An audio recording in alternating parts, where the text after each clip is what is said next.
امداد بلوچ اور آکاش نے کل شام یہاں آنا تھا مگر وہ نہیں آئے تھے۔ میجر آس پوری رات زیارت کے اس سنسان علاقے میں پھنسا رہا تھا، ہو سکتا تھا کہ ان کو پھنسانے کے لیے انہوں نے کاؤنٹر گیم کھیلا ہو۔ شاکر کی گرفتاری کے بعد ان دو راہ کے ایجنٹس کی گرفتاری ضروری تھی، بہت ضروری۔ ان دونوں کے خلاف تمام ثبوت بھارت بھیجے جانے والے جاسوس اکٹھے کر چکے تھے، اس لیے کوئی شکوک و شبہات نہیں بچتے تھے جس کی بنا پر انہیں چھوڑا جاتا۔ 41 tiger speaking, where are you? اس سے پہلے کہ انس جواب میں کچھ کہتا، جھاڑیوں میں چھپے میجر آس کی سرگوشی پر کسی نے اندھیرے میں ہی فائر کیا تھا۔ تاہم گولی نشانے پر تو نہیں مگر میجر آس کے دائیں شانے پر تھوڑی نیچے کر کے ضرور لگی تھی۔ وہ اس حملے کے لیے تیار نہیں تھا، اس لیے درد کے مارے زور سے اپنے شانے کو تھاما اور پلٹ کر وار کیا۔ جواباً ایک اور گولی آئی اور اس کی پسلی کے پاس لگی۔ میجر آس نے بلٹ پروف جیکٹ پہن رکھی تھی، تبھی اس گولی کے وار سے وہ بچ گیا، مگر ایک کندھے کی جگہ کوئی حفاظتی رکاوٹ نہ ہونے کی بنا پر بچ نہ سکا۔ اس کا وائرلیس گر گیا تھا۔ دشمن نے اسے 2 گولیاں کھا کر مرنے والا جان لیا تھا۔ تبھی اطمینان سے پاس آیا۔ میجر آس نے پیر پکڑ کر اس کی ٹانگ کھینچی۔ بندوق جھپٹی اس کے اوپر چڑھا ہوا تھا وہ، جواباً دشمن بھی اس پر جھپٹ پڑا۔ دونوں ایک دوسرے کا وار ضائع کرتے رہے تھے جب میجر آس نے اس کے بال مٹھی میں جکڑ کر اس کا چہرہ اونچا کیا۔ ٹھوڑی اور گردن کے درمیان موجود نرم جگہ پر ایک زوردار مکہ جڑا۔ اس کے ہاتھ دشمن کی زبان کھول دیتے تھے۔ ایجنٹ آکاش تو نیم مردہ سا ہو گیا۔ میجر آس نے انس سے کہا کہ وہ فوج کی گاڑیاں اور بندے لے کر آئے تاکہ اسے پراپر طریقے سے گرفتار کیا جائے۔ اچانک ٹارچ کی روشنی اس پر پڑی اور دیکھتے ہی دیکھے فوجی وردیوں میں ملبوس آدمیوں نے انہیں گھیرے میں لے لیا۔ ایجنٹ آکاش گرفتار ہو چکا تھا، امداد بلوچ بھی فرار ہو چکا تھا۔ ٹائیگر، انس نے اس کا کاندھا تھاما جہاں سے فواری کی مانند خون بہہ رہا تھا مگر جیکٹ کی وجہ سے جذب بھی ہوئے جا رہا تھا۔ میں ٹھیک ہوں، کرنل ذاکر شاہ سے کانٹیکٹ کرو، اس سے تفتیش۔ لمبا سانس لیا کریں کہ امداد بلوچ کہاں ہے؟ وہ اس کے ساتھ چلتا جیپ میں آ بیٹھا جس پر سرکاری ٹیگ لگا تھا۔ انس نے اس کے کہے کے مطابق کرنل ذاکر شاہ کو صورتحال کا بتایا، جبکہ ٹائیگر پچھلے زخموں کے بھرنے سے پہلے ایک بار پھر زخمی ہو چکا تھا۔ میں نے کہا تھا میں ساتھ چلتا ہوں لیکن نہیں، ہیرو بننے کی پڑی ہوتی ہے۔ پہلے بلوچستان کے آپریشن والے زخم بھرے نہیں ہیں کہ گولی لگوا لی، یہ سر پر بھی رائفل ماری ہے۔ اس نے ٹائیگر کے ماتھے پر ہاتھ رکھا۔ اگر میں ISI کا ہیرو ہوں تو وہ را کا ہیرو ہے۔ بالی ووڈ کی مووی تو نہیں چل رہی تھی جو ہاتھ سے گولی روک دیتا۔ آبویسلی اندھیرے میں نظر نہیں آیا، میری بے خبری کا فائدہ اٹھا لیا اس نے۔ وہ جیپ میں پچھلی سیٹ پر ترچھا سا لیٹا تھا۔ چپ کر جاؤ، زخمی ہو کر بھی بحث کرنا بند نہیں کرنا۔ انس پریشان تھا اور غصہ بھی۔ کیپٹن حمزہ کی دردناک موت کے بعد وہ کوئی نقصان افورڈ نہیں کر سکتا تھا۔ سر، اپائنٹمنٹ لے لیا ہے میں نے آج ڈاکٹر سے، آج چلنا ہے۔ صبح 12 بجے کا وقت تھا۔ منہاج ایک میٹنگ اٹینڈ کرنے جا رہا تھا جو کہ اس کی بزنس میٹنگ تھی، کیونکہ اسمگلنگ اور دہشت گردی کو وہ فی الحال اسٹاپ لگا چکا تھا۔ اس کے ذرائع سے پتہ چلا تھا کہ اس کے خلاف ایک بار پھر مشن پورے عروج پر ہے۔ تبھی اس نے نیلم سے کہا تھا کہ اگر وہ اس سلسلے سے جڑی ہے تو چلی جائے، نہیں تو وہ اسے مار دے گا۔ کچھ اتنے دنوں کا اس کا اطمینان کچھ سانپ اور بیکار کا واقعہ اور رہی سی ایک کسر کل رات کے واقعے نے پوری کر دی تھی۔ اسے نیلم پر بھروسہ ہونے لگا تھا، بلکہ وہ شرمندہ ہوتا اور اس کی نابینا آنکھوں کا ذمہ دار بھی خود کو ٹھہرانے لگتا۔ نہیں، اس کی طبیعت نہیں ٹھیک، مینٹلی بہت ڈسٹرب ہے وہ، اس لیے میں اس کو مزید کسی کے سامنے لے جا کر اپنا مذاق نہیں بنوانا چاہتا۔ منہاج نے پرفیوم اسپرے کرتے کہا۔ خوب سارا اسپرے کر کے اس نے پرفیوم کی بوتل ڈریسنگ پر رکھی۔ سامنے کی پوری دیوار شیشے کی تھی جس میں اس کا پورا بیڈ، اس کے سائڈ ڈرا اس کا آدھا کمرہ نظر آ رہا تھا۔ وہ میٹنگ پر جانے کے لیے نکل گیا تھا۔ ایک گارڈ کی بیوی کو اس نے نیلم کی رکھوالی پر مامور کر دیا تھا۔ نیلم نے جب منہاج کو جاتے دیکھا تو اس عورت سے پلازا کا چکر لگانے کی ضد کرنے لگی۔ تب وہ منہاج کے روم کے پاس سے گزری تو وہاں 2 گارڈز رائفل لیے تن کر کھڑے تھے۔ کمرے میں آئی تو اس کا سیل فون بجنے لگا۔ اس عورت نے اٹھا کر دیا۔ وہ بیڈ پر بیٹھی تھی۔ کیسی ہو ملکہ؟ گورنس تمہارا خیال رکھتی ہے؟ تنگ تو نہیں ہو اس سے؟ وہ کتنی محبت سے پوچھ رہا تھا۔ نیلم کو اس کے دہشت گرد ہونے پر شک گزرا۔ ہم بور ہو رہے ہیں، تم مجھے قید کیے جا رہے ہو، یہ مہینہ کب ختم ہوگا؟ ہم واپس جانا چاہتے ہیں۔ وہ بیزاری سے بول رہی تھی۔ میں تمہیں واپس نہیں بھیجنا چاہتا تب تک تو بالکل نہیں جب تک تمہاری آنکھوں کا آپریشن نہیں ہو جاتا۔ وہ تو جانے مستقبل کے کیا کیا منصوبے بنائے بیٹھا تھا۔ ہمیں کوئی آپریشن نہیں کروانا، وہ چلائی۔ اوکے اوکے ریلیکس ملکہ، تم باہر چلی جاؤ، یہ تمہیں لے جائے گی، اس نے نرم لہجے میں کہا۔ وہ اپنی کامیابی پر خوش ہوئی، کھلکھلائی۔ تھینک یو سو مچ۔ میں بھی آ جاؤں؟ مسکراتا ہوا چاہت سے لبریز لہجہ۔ وہ بری پھنسی۔ میری پیاری ملکہ تم جاؤ، انجوائے کرو، ہم کسی دن پھر ساتھ چلیں گے۔ وہ ہنس کر اس کی مشکل آسان کر گیا تھا۔ کیپٹن نیلم نے 2 دن سے ان لوگوں سے رابطہ نہیں کیا تھا، مگر اس کی لوکیشن سے اندازہ ہو گیا تھا کہ وہ ایماس پلازا میں ہے۔ اب بھی وہ باہر آئی تو اس نے وائلڈ پلازا میں ایک خفیہ جگہ پر چھپا دیا۔ پہلے وہ پارک گئی، پھر شاپنگ کرنے کا سوچا اور منہاج کو کال کی۔ اندھے پن کی اداکاری کرنے کو 2-3 بار غلط جگہ ٹچ کیا تھا تاکہ ساتھ موجود عورت کو شک نہ ہو۔ واہ، لگتا ہے تمہارا بھی دل نہیں لگتا اب میرے بغیر۔ کتنے پیار سے بات کرتا تھا وہ، مگر نیلم کو اس کا لہجہ نہیں صرف الفاظ سنائی دیتے تھے۔ کتنے عجیب ہوتے ہیں انسان، کوئی آپ کے پیچھے بھاگ رہا ہے تو آپ کسی کے پیچھے۔ محبت پانا چاہتا ہے ہر کوئی، محبت کی قدر نہیں کرتا۔ ہم نے شاپنگ کرنی تھی، اس نے نروس ہوتے کہا۔ بے فکر ہو کر کرو، میں 1 گھنٹے تک آتا ہوں، پیمنٹ میں کروں گا اور پھر اچھا سا لنچ بھی، اس نے پلان ترتیب دیا۔ تم آ رہے ہو؟ وہ چہکی۔ اف ایسے پوچھو گی تو ہیلی کاپٹر سے آنا پڑے گا، وہ دل پر ہاتھ رکھتا بولا۔ وہ مدر ہنسی۔ منہاج کے دل نے ایک بیٹ مس کی۔ جب تک وہ شاپنگ کر کے فارغ ہوئی وہ بھی وقت سے پہلے پہنچ چکا تھا۔ بہت مس کر رہی تھی مجھے، وہ سیل میں لگی شرٹ کو ہاتھوں سے چھو کر دیکھ رہی تھی جب کوئی پیچھے سے اس کے کان میں بولا، کاش یہ آواز میجر آس کی ہوتی۔ اس کے دل نے عجیب خواہش کی، بہت شدت سے، اور اس خواہش میں اس جملے کی محبت کو وہ سمجھ نہیں پائی۔ اسے منہاج سے کوئی غرض نہ تھی، نہ واسطہ۔ وہ جو کہہ رہی تھی میجر آس اور معصوم بچوں کے لیے۔ ہاں، اب اس کا نظریہ بدلنے لگا تھا جب سے میجر آس نے اس کے سامنے فوج کی حقیقت رکھی تھی، جب سے اس نے دن رات اس کو محنت کرتے اپنی جان کی پرواہ نہ کرتے دیکھا تھا، تب سے اسے فوج سے محبت ہو گئی تھی، محافظوں کی قدر ہونے لگی تھی۔ مگر میجر آس اب بھی اس کی اولین خواہش تھا، پہلی چاہت، کم عمری کی پہلی محبت، پہلا نشہ تھا وہ اس کے لیے۔ یہ کلر بہت اچھا ہے، یہ بھی تم پر تو دنیا کا ہر رنگ کھلے گا، بلکہ ان رنگوں کی دلکشی میں اضافہ ہوگا اگر تم نہیں پہنو گی تو۔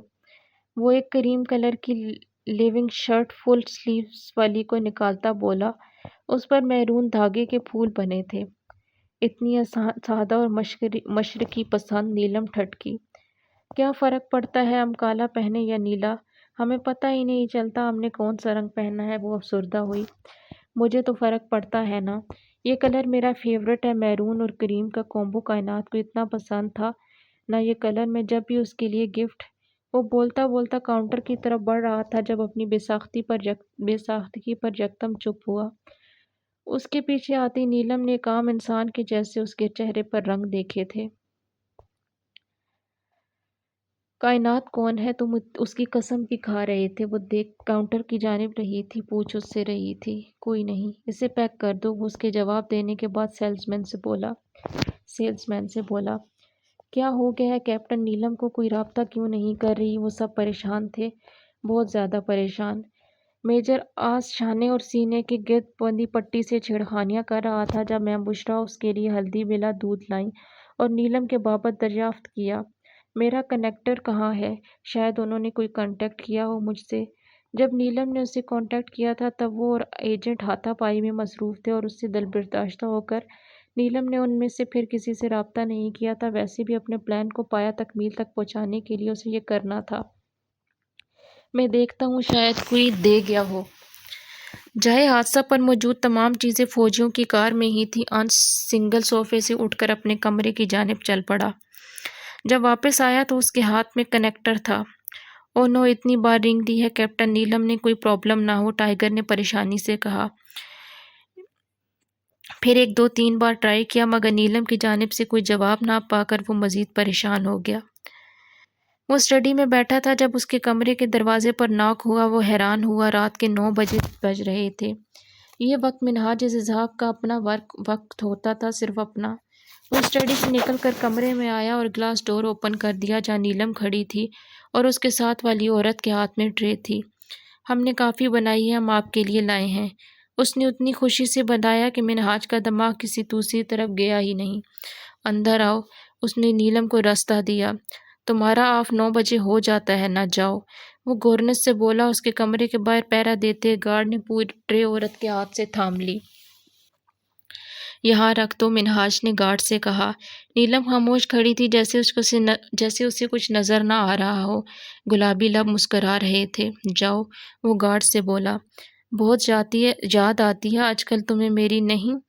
وہ اسے صوفے پر بٹھاتا بولا۔ میں تمہارا شکریہ ادا کرنے آئی تھی، اور یہ۔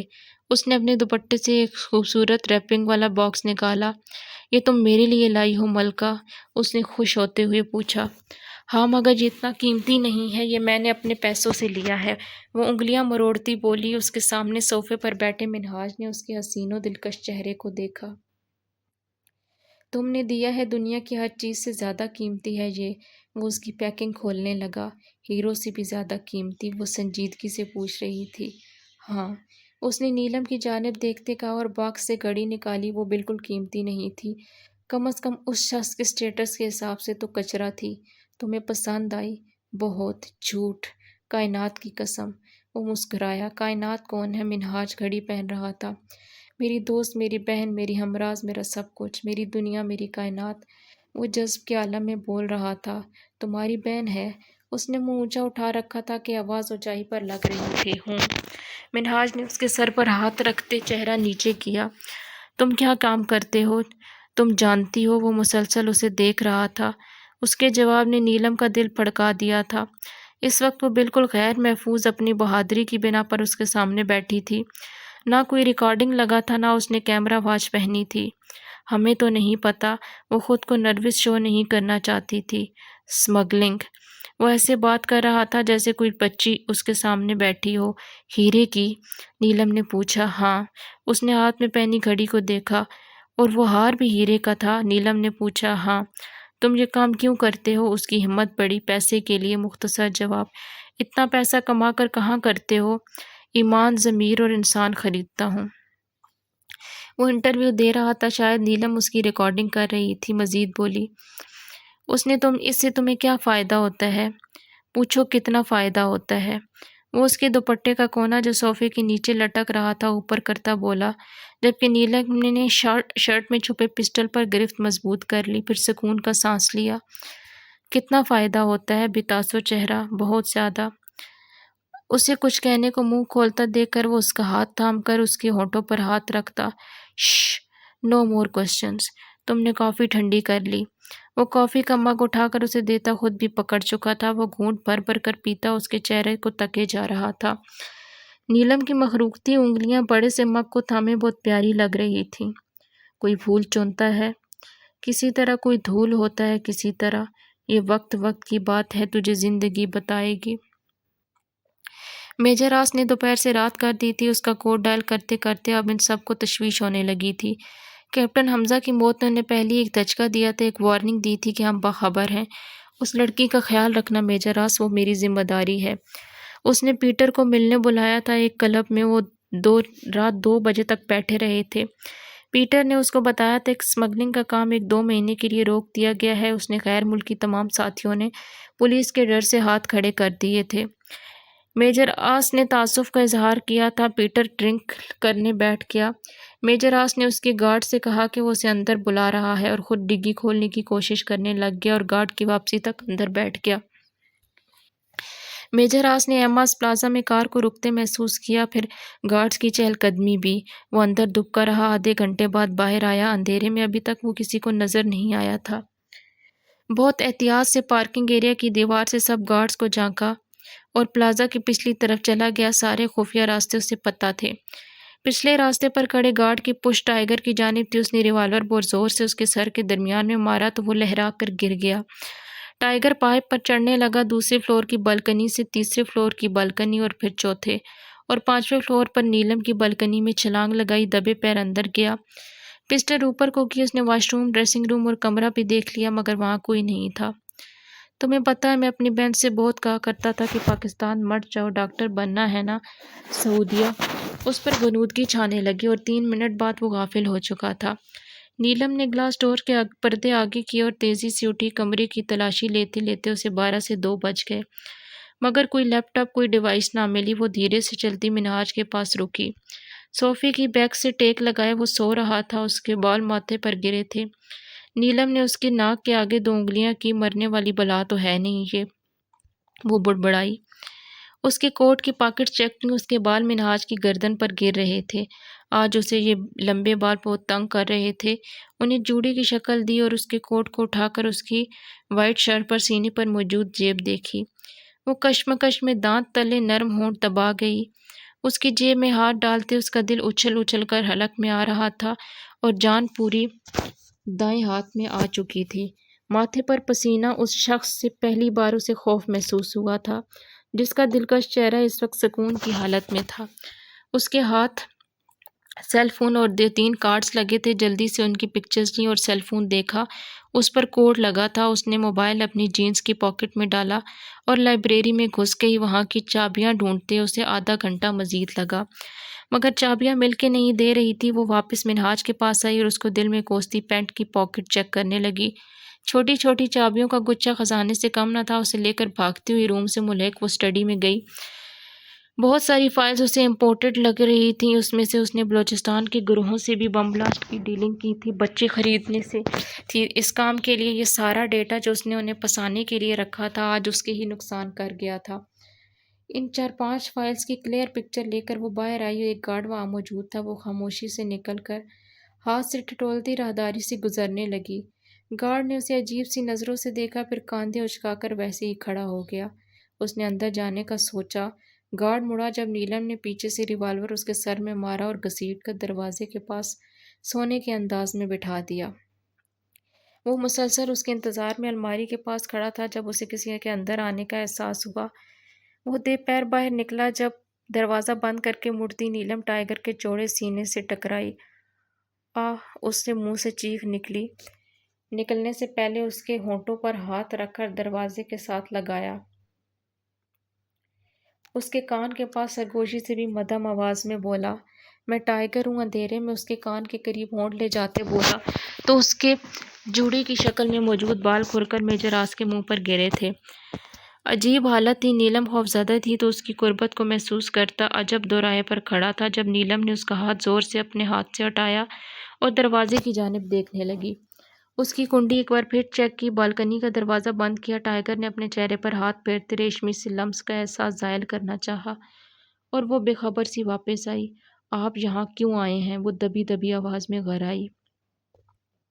ہم سب اتنے پریشان تھے، آپ نے کوئی کانٹیکٹ نہیں کیا۔ ہم 2 دن سے ہو گئے ہیں، وہ آہستگی سے بولا۔ احتیاطاً نہیں کیا تھا، وہ بولی۔ کوئی انفارمیشن ملی؟ نیلم نے نفی میں سر ہلایا۔ دل میں ٹائیگر سے جھوٹ بولنے پر خود کو داد دی۔ اور ابھی کیا کر کے آ رہی ہیں؟ اس کے اگلے چپتے سوال نے نیلم کو گڑبڑا دیا۔ وہ بس ایسے ہی اس سے باتیں کرتے۔ وہ اٹکی۔ او باتیں کرتے؟ آپ اس کی کمپنی انجوائے کر رہی تھی اور ہم یہاں فضول میں پریشان ہو رہے تھے، وہ غصے سے بولا۔ دونوں ابھی تک کھڑے تھے۔ نیلم آگے بڑھ کر بیٹھ گئی۔ میجراس اس کے پیچھے آیا۔ آپ کو یہاں آئے تقریباً ہفتہ ہو گیا اور آپ نے کوئی انفارمیشن نہیں دی، وہ دانت پیس کر بول رہا تھا۔ اس کی لاپرواہی اس کا میٹر گھما رہی تھی۔ اب کیا جا کر اس سے کہوں؟ پلیز مجھے بتاؤ، تم نے کہاں کہاں کتنے حملے کیے ہیں، کون کون تمہارا ساتھی ہے؟ وہ بھی جواباً غصے میں مگر ہلکی آواز میں بولی۔ اتنی رات کو اس کے کمرے سے آ رہی ہو، کیا کر رہی تھی وہاں؟ سچ سچ بتاؤ۔ اس نے نیلم کو بازو سے پکڑ کر اپنے مقابل کھڑا کیا۔ اس کا نقش تنا ہوا تھا۔ نیلم کے بازو پر اس کی گرفت بہت مضبوط تھی۔ اس کا انداز بے حد جارحانہ تھا۔ بتا تو رہی۔ اس کی آواز دبنے لگی۔ دل کی دھڑکن تیز ہو گئی۔ وہ اس کا جھوٹ پکڑ رہا تھا۔ اس کے غصے نے نیلم کے ہاتھ پاؤں پھیلا دیے۔ جھوٹ جھوٹ بتا رہی ہو تم؟ اس نے بازو سے کھینچتے اسے ہلا ڈالا تھا۔ نیلم کا شانہ اس کے سینے سے لگا تھا۔ اس نے تھوک نکلا۔ ٹائیگر نے نیلم کی گردن میں ہاتھ ڈالتے اس کا چہرہ اوپر کیا، تھوڑی کے نیچے پسٹل رکھ کر دیا۔ اس کی سانسوں کی تپش نیلم کے چہرے کو جھلسانے لگی۔ میجراس پہلی مرتبہ اس کے اتنے قریب تھا۔ غصے میں بھی اسے احساس تک نہ ہوا اور خوف میں نیلم کو نہ ہو رہا تھا۔ میں نے کہا تھا میں غداری معاف نہیں کروں گا، تم بتا رہی ہو یا میں خود چیکنگ کروں؟ اس کی سرد آواز پتریلے تاثرات نے نیلم کی جان ہوا کر دی۔ وہ اسے جتنی مرضی بدتمیزیاں کر لی تھی، مگر اس وقت جو میجر آس کا غصہ تھا اس نے کیپٹن نیلم کو ہراساں کر دیا۔ ہم دکھاتے ہیں۔ اس کی شکستہ لہجے پر میجر آس کی گرفت اس کی گردن سے ڈھیلی ہو گئی۔ وہ اس کے سینے پر رکھتی اسے دور ہوئی اور رخ پھیرتے اپنا سیل فون نکالا۔ یہ تصویریں لی ہیں جن فائلز کی ہمیں مناسب لگیں۔ اس نے پکچرز میجر آس کو دکھائیں تو اس نے بلوٹوتھ کر کے موبائل اس کو تھما دیا۔ چھپا کیوں رہی تھی مجھ سے؟ وہ اس کا چہرہ کھوج رہا تھا جو اندھیرے میں بھی چمک رہا تھا۔ ہم نے سوچا پتہ نہیں یہ کام کی ہیں یا نہیں، پھر آپ انسلٹ کرتے کہ فضول۔ وہ جملہ ادھورا چھوڑ گئی۔ منہاج نے بہت پرکشش آفرز دی تھی، قبول کیوں نہیں کی؟ وہ سیل فون پینٹ کی جیب میں ڈالتا سوال کر رہا تھا۔ نیلم نے جواباً اسے بہت کاٹدار نظروں سے دیکھا تو میجر آس ہونٹ دانتوں تلے دبا کر ادھر ادھر دیکھنے لگا۔ ان 5 دنوں میں تم نے مجھے یاد نہیں کیا؟ وہ اس کے جھکے سر کو دیکھ رہا تھا۔ میجر آس سے اسے ایسے سوال کی توقع نہیں تھی، بالکل نہیں۔ وہ آنکھیں نکال کر خفگی سے بولی، اچھی بات ہے، اب جلدی سے اپنا کام کرو اور بہت مزے کر لیے اس محل میں رہ کر۔ وہ واپس اپنے کھردرے لہجے میں بولا تو نہیں؟ سرد آ بھری اور سر ہلا کر باہر بیڈ پر چلی گئی۔ Just a second. میجر آس کو اس ملاقات سے وہ بہت بدلی لگ رہی تھی، جس کا دل پہلے سے ہی اس کی جانب سے صاف نہ رہا تھا۔ ایک اور وہم و اندیشے نے اسے گھیر لیا۔ واپسی پر نیلم نے بے ہوش کردہ گارڈ نے اسے جاتے دیکھا تھا۔ وہ منہاج کے فلور سے گزر رہا تھا۔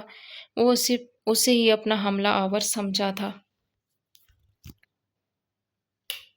میجر آس نے ان فائلز کو چیک کیا۔ وہ بہت پرانا ریکارڈ تھا مگر کام کا تھا۔ انہیں منہاج کے خلاف پہلا ثبوت مل چکا تھا، مگر وہ بے خبر تھا کہ نیلم کے ہاتھ کیا خزانہ لگا ہے۔ اس نے منہاج کے موبائل کا پاس ورڈ توڑ کر اس کے اندر کی سارے ڈیٹا اپنے موبائل میں شیئر کر لیا تھا اور کمال مہارت سے 6 بجے موبائل واپس رکھ آئی تھی۔ اس وقت گارڈ ناشتہ کرنے گئے تھے۔ اسے یہ اندازہ تو ہو گیا تھا کہ لائبریری میں کوئی خفیہ جگہ منہاج کا ریکارڈر پڑا ہے، تاکہ کسی ڈرار میں اس نے منہاج کو جو گھڑی گفٹ کی تھی اس پر کیمرہ لگا تھا، جس کی وجہ سے اسے آج رات منہاج کی اسٹڈی کا راز پا لیا تھا۔ وہ اسٹڈی میں داخل ہوتے دروازہ لاک کر کے آگے بڑھا، ایک بک شیلف کھسکایا، اس کے پیچھے موجود دیوار کو ہتھیلی سے دبایا تو وہ کھلتا چلا گیا۔ اس کے اندر بہت ساری فائلز اور سی ڈیز پڑی تھیں۔ ایک اور لاکر موجود تھا جس پر فنگر پرنٹ لاک تھا۔ اس میں ایک لیپ ٹاپ موجود تھا۔ ہاں تو تمہارا راز پتہ لگ گیا منہاج اسحاق، نیلم نے خود کلامی کے انداز میں کہا۔ وہ اپنا پاکٹ لیپ ٹاپ بند کر کے لیٹ چکی تھی اور آگے کی پلاننگ کرنے لگی۔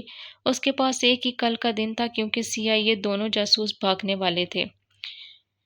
ٹائیگر مشن وائنڈ اپ کرنا، منہاج کی لائبریری تک پہنچو بس، اور کتنا ٹائم لگے گا؟ سب ہو گیا ہے۔ کیپٹن نیلم کتنا وقت لے گی؟ اب ایجنٹ آکاش نے کرنل ذاکر کو امداد بلوچ کا بتا دیا ہے، کچھ دن تک وہ بھی پکڑا جائے گا۔ کیپٹن نیلم نے کہیں میوریک اور منہاج کا ریکارڈ دے۔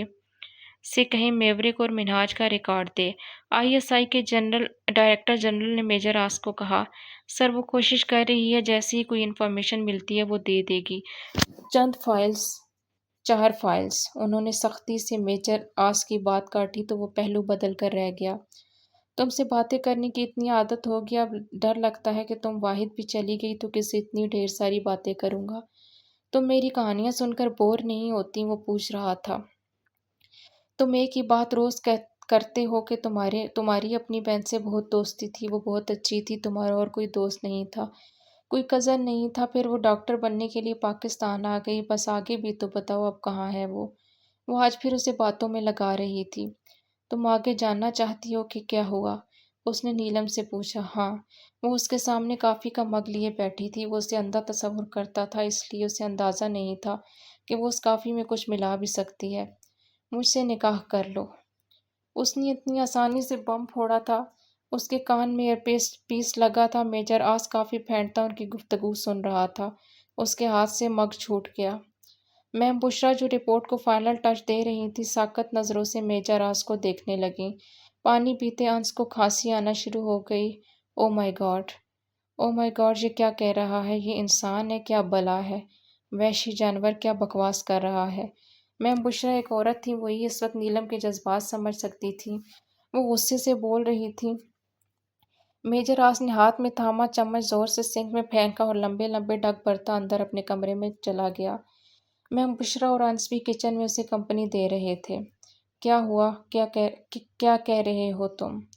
نیلم نے گھبرا رہی تھی، اس کی آواز میں لڑکڑاہٹ تھی۔ منہاج صوفے سے اٹھا اس کے پاس آیا، اس کے پیروں کے پاس گھٹنے ٹیک کر اس کی گود میں پڑے اس کے ہاتھوں کو پکڑتا بولا، میں بہت برا انسان ہوں، بہت وحشی، مگر اس دنیا کے لیے میں تمہارے لیے بہت اچھا ثابت ہوں گا۔ میں تم سے بہت محبت کرتا ہوں، بہت زیادہ، اتنی کہ تم سوچ بھی نہیں سکتی۔ سب چھوڑ دوں گا تمہارے لیے، سب کچھ ملکہ، یہ اسمگلنگ، یہ ملک، سب کچھ کہیں دور صرف میں اور تم ہوں گے۔ اس نے نیلم کے یخ ٹھنڈے ہوتے ہاتھ اپنے دونوں گالوں پر رکھے تو وہ مچل گئی اس کی گرفت سے نکلنے کو۔ وہ میجر آس کی منتظر تھی کہ وہ اسے کوئی تجویز دے۔ انہوں نے تو خواب بھی نہیں سوچا تھا کہ وہ سیریس ہو جائے گا۔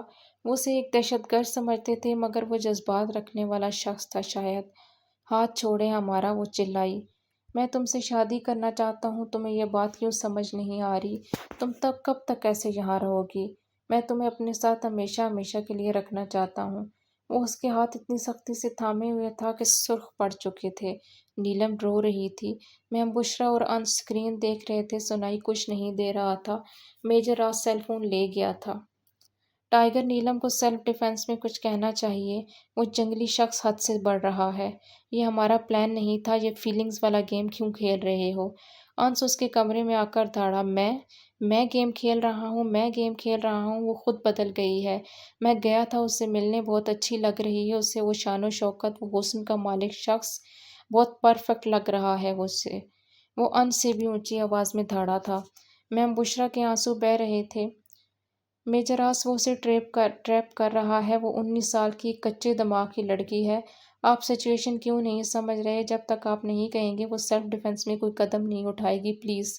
میم بشریٰ نے اسے سمجھایا تو وہ کچن میں آیا جہاں اسکرین پر کچھ عجیب منظر چل رہا تھا۔ میں تمہیں جانے نہیں دوں گا، تم بھی مجھے سب کی طرح چھوڑ کر چلی جاؤ گی۔ تم ہمیشہ ایسے کرتی ہو، چلی جاتی ہو مجھے چھوڑ کر، میں گلی گلی تمہیں ڈھونڈتا ہوں۔ وہ اس کا چہرہ اپنے دونوں ہاتھوں میں تھامے دیوانوں کی طرح بول رہا تھا۔ وہی دیوانگی جو اس کی کائنات کے لیے تھی، آج سامنے بیٹھی لڑکی کے لیے تھی۔ کس چیز کا انتظار ہے تمہیں؟ پانی سر سے اونچا ہو جائے گا تب بچاؤ کا شور مچاؤ گی۔ سیلف ڈیفنس کا ٹائم ہے کیپٹن نیلم، میجر آس غرایا۔ سیلف ڈیفنس میں مشن خطرے میں پڑ جانا تھا۔ میجر آس جانتا تھا نیلم نے ابھی کچھ حاصل نہیں کیا تھا، مگر اس نے اجازت دے دی تھی اسے کہ وہ کھل کر سامنے آ جائے۔ مجھے تم چاہیے ہو بس۔ تم کون ہو؟ کہاں سے آئی ہو؟ کیا چاہتی ہو؟ میں کچھ نہیں جانتا۔ میں کائنات کی طرح ملکہ کو نہیں کھونا چاہتا، میں بس تمہیں چاہتا ہوں۔ میں سب چھوڑ دوں گا، سارا ریکارڈ، پورا پلازہ، تم بس میرے ساتھ دے دو، ہم یہ ملک چھوڑ دیں گے۔ اس کے مضبوط سفید ہاتھوں میں اس کا تر چہرہ بھرا ہوا تھا۔ نیلم نے آنکھیں بند کی۔ وقت آ گیا تھا، اس کی جان جائے گی یا منہاج کی۔ اس نے اپنا پیر اٹھایا اور پوری قوت سے منہاج کی ٹھوڑی پر مارا۔ اسے نیچے گرا دیکھ کر نیلم نے ہڑبڑا کر ادھر ادھر دیکھا۔ تب تک منہاج اسے بھی پیر سے پکڑ کر نیچے گرا چکا تھا۔ مجھے پتا تھا تم دھوکے باز ہو، تم ان کتوں کے ساتھ ملی ہو جو میری بہن کو نگل گئے۔ اس نے کیپٹن نیلم کی گردن دبوچ لی، اس کی راج ہنس جیسی گردن پر اپنی فولادی گرفت کو مضبوط کر لیا۔ نیلم نے ٹانگ ایک بار پھر اس کے پیٹ میں ماری، مگر اس کی گرفت کمزور نہ پڑی۔ اس نے اپنے لمبے ناخن بے دردی سے اس کی آنکھوں میں مار دیے۔ ناخن آنکھ کے اندر لگا تھا۔ وہ چلایا تو نیلم نے کرسٹل کا گلدان اس کے سر پر مارا، پھر تیزی سے پینٹ کی پاکٹ سے انجیکشن نکال کر بھرا اور سرنج اس کے بازو میں لگا دی۔ وہ نہیں جانتا تھا کہ وہ ہر ہتھیار سے لیس میدان میں اتری تھی، جتنی حسین تھی آج اتنی ہی ظالم بنی تھی۔ باہر کھڑے گارڈ نے اندر سے کھٹ پٹ کی آواز سن کر دروازہ کھٹکھٹایا تو کیپٹن نیلم نے ہراساں نظروں سے آس پاس دیکھا۔ وہ بات لے رہے ہیں، کون ہے؟ اسے کچھ تو کہنا ہی تھا۔ وہ گارڈ جانے اسے کیسی لڑکی سمجھ رہا ہوگا، مگر کیپٹن نیلم کے پاس یہ سب سوچنے کا وقت نہیں تھا۔ اس نے اپنا ایئر پیس اتارا اور اسپائس واچ بھی۔ میم بشرا ٹائگر اور انس نے بلینک اسکرین کو خوفزدہ نظروں سے دیکھا۔ منہاج نے اسے کچھ کر نہ دیا ہو، میم بشرا نے ہونٹوں پر ہاتھ رکھے کہا۔ وہ اسٹڈی میں گئی، شیلف ہٹایا، منہاج کی ہی طرح جلدی سے اسے کھولا، اندر سے تمام فائل سیڈیز نکال کر صوفے پر رکھیں۔ اس کا دوپٹہ کمرے میں ہی گر گیا تھا، بال بکھرے تھے، ماتھے پر زخم کا نشان تھا۔ اس نے فنگر پرنٹ لاک کو دیکھا اور کرسٹل واز اٹھا کر اسے مارنے لگی۔ وہ ٹوٹ چکا تھا مگر اس کے آگے لوہا لگا تھا۔ مگر آج یہ سب نہ بھی ہوتا تب بھی اس نے یہ لاک کھول لینا تھا جس کا انتظام اس نے پہلے ہی کر رکھا تھا۔ شرٹ کے نیچے پہنی ٹی شرٹ میں کافی پاکٹس تھیں۔ اس نے ایک پاکٹ سے ٹارچ نکالی، اس ٹارچ سے نکلنے والی روشنی مٹل پر پڑ کر اسے پگھلا رہی تھی۔ جس میں کیپٹن نیلم کو آدھا گھنٹہ لگا، آواز پیدا ہو رہی تھی۔ اس نے روم ایل ای ڈی آن کر دیا۔ لیپ ٹاپ نکال کر وہ منہاج تک پہنچی جس کے سر سے خون بہہ رہا تھا۔ اس کے نیچے آیا، اپنا دوپٹہ نکالا اور اسٹڈی میں آ گئی۔ اس دوپٹے میں ساری فائل سیڈیز ڈال کر وہ اسے باندھ کر واپس آئی اور سب کمرے کی دہلیز گلاس ڈور کے قریب رکھ کر باہر جھانکا۔ گارڈ ویسے ہی کھڑے تھے۔ اس نے سرنج بھرنا شروع کی۔ جتنے انجیکشن ہم لگا چکے ہیں، اپنا آپ کیپٹن کم نرس زیادہ لگتا ہے، وہ بڑبڑائی۔ دروازہ کھولا اور ایک گارڈ کو موقع دیے بغیر اس کی پیٹھ میں انجیکشن گھسا دیا۔ تب تک دوسرا گارڈ حرکت میں آ چکا تھا، ریوالور گھما کر اسے مارا۔ وہ زمین پر ہاتھ رکھ کے جھکی، تیز رفتار چاقو اس نے گارڈ کی ناف میں مار کر گھما دیا۔ اس کے ہاتھ سے رائفل گر چکی تھی۔ اس میں پھر بھی اتنی ہمت تھی کہ نیلم کا ہاتھ پکڑ کر گھما دے۔ نیلم نے مکوں سے اس کو دھو ڈالا۔ اندر کمرے میں پڑی گٹھڑی اٹھا کر وہ باہر آئی۔ نیچے سب گارڈز اپنی اپنی ڈیوٹی پر تھے۔ اس وقت ایماز پلازا کے اندر کوئی گارڈ ڈیوٹی پر نہیں تھا۔ وہ تیزی سے نیچے فلور پر سیڑھیوں کے ذریعے اس بھاری سامان کے ساتھ آئی اور اپنے کمرے میں داخل ہو کر اپنا ضروری سامان ایک بیگ میں ڈالا۔ اسی میں ساری فائلز اور لیپ ٹاپ ڈال کر یہ فوجیوں جیسا بڑا بھاری بیگ کمر پر پہن لیا۔ آخری فلور کے ایک کمرے کی بالکنی سے پلازا کی پچھلی طرف چھلانگ لگا دی۔ پلازا کی دیواریں اونچی تھیں جس کے لیے اس نے ایک رسی اپنے پاس رکھی تھی۔ رسی کو گھما گھما کر اس کی ناپ دیوار کے پار لگائی اور دیوار چڑھنے لگی۔ حفاظتی طور پر دیوار کے اوپر شیشے لگے تھے جنہوں نے اسے لہولہان کر دیا، اور رہی کسر ایک گارڈ نے دیکھ لیا جب اس نے دیوار کے پار چھلانگ لگائی۔ وہ دوڑ رہی تھی، اس کے پیچھے فائرنگ ہو رہی تھی، اور اگر یہ نیلم ابرار ایک 7 سال پہلے والی نیلم ابرار ہوتی تو بے ہوش ہو کر کسی نہ کسی کی باہوں میں لڑکی ہوتی۔ مگر اب اس نے بھی اپنی رائفل نکال کر درخت کی آڑ میں فائرنگ شروع کی۔ وہ بہت زیادہ تھے، ایک نے اسے پیچھے سے جا لیا۔ نیلم نے اس پر بھی فائر کر دیا۔ وہ جو کر رہی تھی اس ڈیٹا کو سیو کرنے کے لیے جو اس کے پاس تھا، ورنہ ان ظالموں کو مارتی بھی اس کے ہاتھ کانپ رہے تھے اور دل خون کے آنسو رو رہا تھا۔ اس گارڈ نے نیلم پر فائر کیا، گولی اس کے بازو میں لگی، وہ درخت سے ٹکرائی، سر گھومنے لگا، قدموں کی آوازیں آس پاس تھی، وہ درخت چڑھ گئی۔ گارڈز نے ایمبولینس بلوا لی تھی، گاڑیاں نکال کر اس کی تلاش میں نکل گئے تھے۔ پیٹر اور میورے کے کمرے سے آڈیو لسننگ بگ ڈیوائسز بھی اٹھا لی گئی تھیں۔ اس کی پینٹ کی جیب میں بمشکل پوری آئی تھیں۔ انہیں نکال کر بیگ میں ڈالا۔ 4-5 بج رہے تھے۔ آسمان پر سرخی پھوٹنے والی تھی، گارڈز جا چکے تھے۔ اس سے دور کھڑا ایک شخص نظر آیا، میجر آس۔ اس نے شانے کو دبا رکھا تھا جس میں گولی کا داغ یوں محسوس ہو رہا تھا کہ اندر کے حصے میں آگ لگی ہو۔ اس نے درخت سے چھلانگ لگائی اور بائیں طرف بھاگ گئی جہاں جنگل ہی جنگل تھا۔ اس کا دل کانپ رہا تھا، وہ گر رہی تھی، چل رہی تھی، پھر گر رہی تھی۔ جنگل کے بیچ بچی کچی زمین دیکھ کر اس نے نکلتے سورج کو دیکھا اور لکڑی سے کھودنا شروع کیا۔ بازو درد سے چلا رہا تھا مگر وہ کان نہیں دھر رہی تھی۔ زمین کچھ گہری ہوئی تو اس نے بیگ ڈال کر وہ اس پر دوبارہ مٹی ڈالنے لگی۔ مٹی ڈالتے ڈالتے وہ بے دم ہو گئی۔ وہ لمبے لمبے سانس لے کر چیخ رہی تھی۔ وہ چیخنے کے بعد وہ رونے لگی، زاروں قطار دھاڑے مار کر وہ رو رہی تھی، اپنے ہاتھوں کو دیکھ کر آسمان کی جانب دیکھنے لگی۔ آج اس نے جانے کتنے لوگوں کو قتل کیا تھا، کتنے گارڈز اس کی فائرنگ سے مرے تھے، اور وہ پتہ نہیں زندہ تھا کہ نہیں۔ وہ سجدے میں گر کر رو رہی تھی۔ ایک کبوتر اس کے پاس آ کر بیٹھ گیا۔ وہ لڑکی اسے دیکھنے لگی۔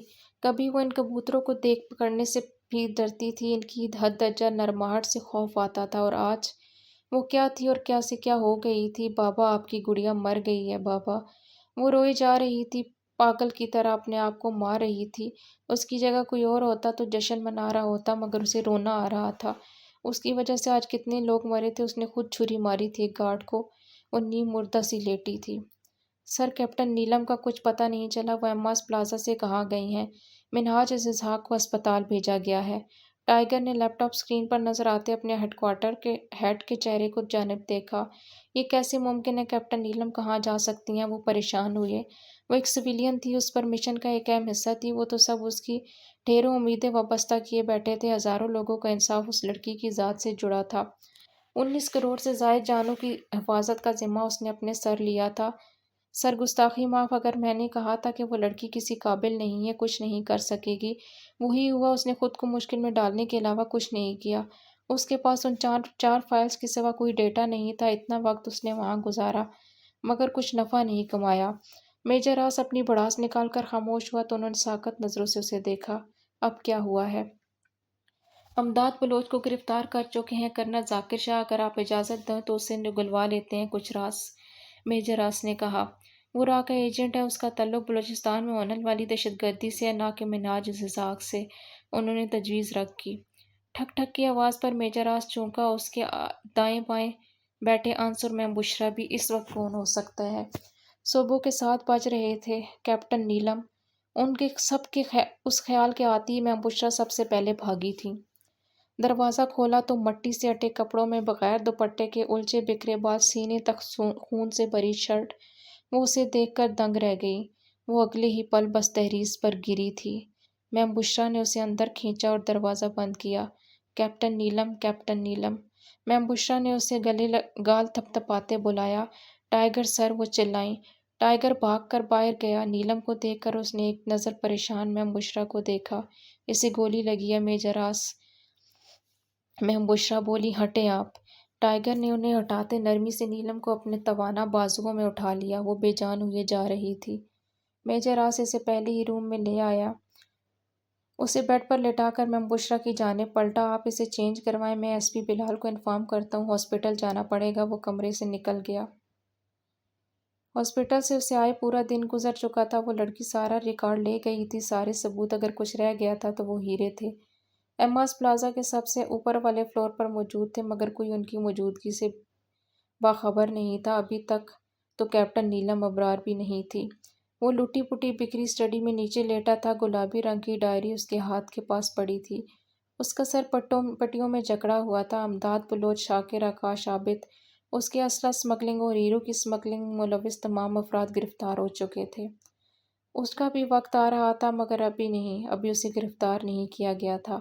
وہ جانتا تھا اسے گرفتار کرنا کوئی آسان کام نہیں، وہ سارا ریکارڈ بھی حاصل کر لیں تو بھی اس ملک کے سیاستدان جو اس کے چمچے اور اعلیٰ عہدوں پر فائز تھے اسے گرفتار نہیں ہونے دیں گے۔ اسے نیلم کی ایک ایک بات، ایک ایک ادا یاد آ رہی تھی۔ اس کے دل میں فوج کے لیے مزید نفرت پیدا ہوئی۔